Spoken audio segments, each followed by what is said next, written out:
नमस्ते दोस्तों, आपका स्वागत है। आज की कहानी का नाम है शहजादी का गुमान। बहुत समय पहले की बात है। हिंदुस्तान की एक खूबसूरत रियासत में एक शहजादी रहती थी। उसका नाम आर्या था। आर्या जितनी हसीन थी, उतनी ही घमंडी भी। उसके पास सोने चांदी के महल, खूबसूरत बाग और हर ऐशो आराम की चीज थी। लेकिन उसकी इस खूबसूरती और ऐश्वर्य ने उसे बहुत अभिमानी बना दिया था। वह हर किसी को तुच्छ समझती और गरीबों को तो अपनी नजरों के लायक भी नहीं मानती थी। दूसरी ओर उसी रियासत के एक छोटे से गांव में अर्जुन नाम का एक गरीब युवक रहता था। अर्जुन ईमानदार, मेहनती और अपनी परिस्थितियों के बावजूद खुशमिजाज था। वह अपने बूढ़े माता पिता के साथ एक छोटे से घर में रहता था और दिन भर खेतों में मेहनत करके अपनी आजीविका कमाता था। उसका सपना था कि एक दिन वह अपनी कड़ी मेहनत से अपनी किस्मत बदल देगा। एक दिन शहजादी आर्या अपने महल के बगीचे में बैठी थी। तभी उसके दरबारियों ने उसे एक नया घोड़ा लाकर दिखाया। वह घोड़ा बहुत सुंदर और ताकतवर था। आर्या ने तुरंत फैसला किया कि वह उस घोड़े की सवारी करके जंगल में घूमने जाएगी। जंगल में घूमते समय वह अर्जुन के गांव के पास पहुंच गई। वहां उसने देखा कि एक गरीब लड़का एक छोटे से खेत में मेहनत कर रहा था। उसके पास कोई साधन नहीं थे, फिर भी वह मुस्कुराते हुए काम कर रहा था। शहजादी को यह बात बहुत अजीब लगी। उसने सोचा, इतनी गरीबी में भी यह लड़का इतना खुश कैसे हो सकता है। आर्या ने उसे बुलाया और कहा, ऐ लड़के, तुम्हारा नाम क्या है? अर्जुन ने विनम्रता से जवाब दिया, मेरा नाम अर्जुन है, शहजादी साहिबा। आर्या ने उसकी हालत देखकर ताना मारा, इतनी गरीबी में जीते हुए भी तुम्हें शर्म नहीं आती? तुम जैसे लोग तो जीवन भर रेंगते रहते हो। अर्जुन ने मुस्कुराते हुए कहा, शहजादी साहिबा, गरीबी में शर्म की बात नहीं होती। मेहनत करने में सच्ची खुशी मिलती है। आर्या को उसकी यह बात सुनकर बहुत गुस्सा आया। उसने कहा, मैं तुम्हें दिखाऊंगी कि असली खुशी क्या होती है। तुम्हारे जैसे लोग खुशी के लायक नहीं हो सकते।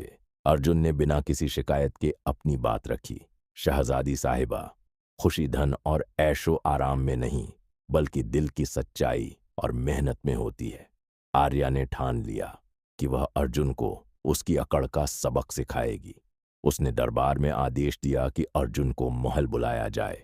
अर्जुन को महल बुलाया गया और उसे आदेश दिया गया कि वह महल के बगीचे की देखभाल करे। अर्जुन ने खुशी खुशी इस काम को स्वीकार कर लिया। उसने दिन रात मेहनत करके बगीचे को इतना खूबसूरत बना दिया कि खुद आर्या भी हैरान रह गई। लेकिन उसे यह मानने में शर्म महसूस हुई कि एक गरीब लड़के ने ऐसा काम किया। जरीन के दिल में अर्जुन के शब्द बार बार गूंज रहे थे। यह पहली बार था कि किसी गरीब व्यक्ति ने उससे बातों में बराबरी की थी। हालांकि उसका घमंड अब भी आहत था। उसने अपने सेवकों को बुलाकर अर्जुन पर नजर रखने का आदेश दिया। महल में जरीन ने सोचा, मुझे उसे यह दिखाना होगा कि मैं कितनी श्रेष्ठ हूं और वह मेरे स्तर तक कभी नहीं पहुंच सकता। उसने अर्जुन को एक चुनौती देने का फैसला किया। अगले दिन जरीन ने अर्जुन को महल में बुलवाया। जब अर्जुन पहुंचा तो जरीन ने उसे कहा, मैं चाहती हूं कि तुम इस बगीचे को दुनिया का सबसे खूबसूरत बगीचा बनाओ। तुम्हें इसके लिए 3 महीने का समय मिलेगा। अगर तुम असफल हुए तो तुम्हें इस राज्य को छोड़ना होगा। अर्जुन ने शांतिपूर्वक जवाब दिया, अगर यह आपकी आज्ञा है तो मैं इसे स्वीकार करता हूं। लेकिन याद रखें, मेहनत और सच्चाई का फल हमेशा मीठा होता है। अर्जुन ने अपने काम में लगन से मेहनत शुरू कर दी। उसने बगीचे को एक नई दिशा देने के लिए अलग अलग प्रकार के फूलों और पौधों का उपयोग किया। वह सुबह से रात तक काम करता, बिना किसी शिकायत के। महल के सेवक उसकी मेहनत को देखकर हैरान थे। धीरे धीरे बगीचा सचमुच एक स्वर्ग में बदल गया। चमेली, गुलाब, सूरजमुखी और लिली जैसे फूलों से महक उठी जमीन। पक्षी गुनगुनाने लगे और पानी की फुहारों से बगीचे में जादुई नजारा दिखने लगा। जब 3 महीने पूरे हुए तो जरीन ने बगीचे का निरीक्षण किया। वह हैरान रह गई। ये वही बगीचा था, लेकिन अब यह किसी स्वप्न लोक जैसा लग रहा था। मगर उसका घमंड अब भी टूटा नहीं था। उसने मुस्कुराते हुए अर्जुन से कहा, यह सुंदर है, लेकिन यह सिर्फ तुम्हारी मेहनत नहीं, बल्कि मेरे महल की संपत्ति और संसाधनों का नतीजा है। अर्जुन ने कहा, शाहजादी, यह सबक सिखाने के लिए काफी नहीं था। शायद भगवान की योजना कुछ और है। कुछ ही दिनों बाद जरीन को एक यात्रा पर जाने का मन हुआ। उसने तय किया कि वह अपने राज्य के गरीब गांवों को देखेगी, लेकिन उसने अपने सेवकों को आदेश दिया कि वह किसी को यह न बताए कि वह शाहजादी है। जरीन जब गांवों में पहुंची तो उसने गरीबी और संघर्ष को करीब से देखा। उसने देखा कि लोग कैसे बिना किसी शिकायत के अपनी जिंदगी जीते हैं। उसी दौरान जरीन का सामना अर्जुन के परिवार से हुआ। उसका दिल पिघलने लगा जब उसने देखा कि अर्जुन का पूरा परिवार कितना सादा जीवन जीता है। एक दिन जरीन अचानक बीमार हो गई और उसे अर्जुन के घर में रहना पड़ा।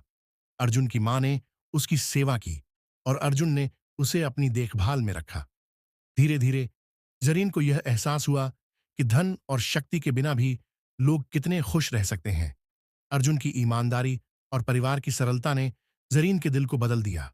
उसने महसूस किया कि सच्चा सुख दूसरों की सेवा और सादगी में है। जब जरीन महल वापस लौटी तो उसने अपने पिता से कहा, अब मैं समझ गई हूं कि सच्चा शासक वही है जो अपने लोगों के लिए जीता है। मुझे अपने घमंड पर शर्म आती है। सुल्तान मुराद ने यह सुनकर खुशी जताई। उन्होंने कहा, जरीन, यही वह सबक था जो मैं तुम्हें सिखाना चाहता था। अब तुम एक सच्ची शाहजादी हो। जरीन ने अर्जुन से माफी मांगी और उसे महल का मुख्य माली बना दिया। उसने गरीबों के लिए नई योजनाएं शुरू की और अपने राज्य को समृद्ध बनाने के लिए हर संभव प्रयास किया। धीरे धीरे जरीन और अर्जुन के बीच एक गहरी दोस्ती हो गई। अर्जुन की सादगी और जरीन का बदला हुआ स्वभाव उन्हें करीब लाने लगा। एक दिन जरीन ने अर्जुन से कहा, तुमने मुझे दिखाया कि असली खूबसूरती दिल में होती है। क्या तुम मेरे साथ इस जीवन को जीने के लिए तैयार हो? अर्जुन ने मुस्कुराते हुए कहा, अगर यह आपकी खुशी है तो मैं खुद को धन्य मानूंगा।